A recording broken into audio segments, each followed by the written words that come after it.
গতকাল গভীর রাত্রে অভিযান চালিয়ে কোলাঘাটের পয়াগ গ্রামে বিপুল পরিমাণ বাজি এবং বাজি তৈরির মশলা উদ্ধার করল পুলিশ। গ্রেফতার হওয়া আনন্দ মাইতি এবং স্বপন মাইতির বাড়ি থেকে প্রায় 2 কুইন্টাল বাজি এবং বাজি তৈরির মশলা বাজেয়াপ্ত করে পুলিশ।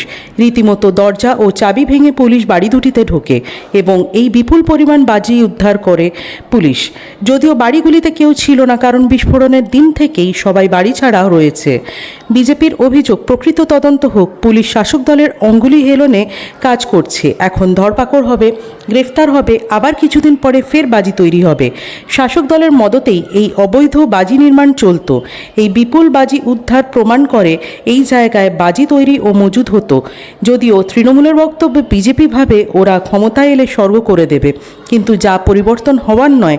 বাজি হাব তৈরি হবে কোলাঘাটে। শব্দবাজির পরিবর্তে গ্রিন বাজি তৈরি হবে।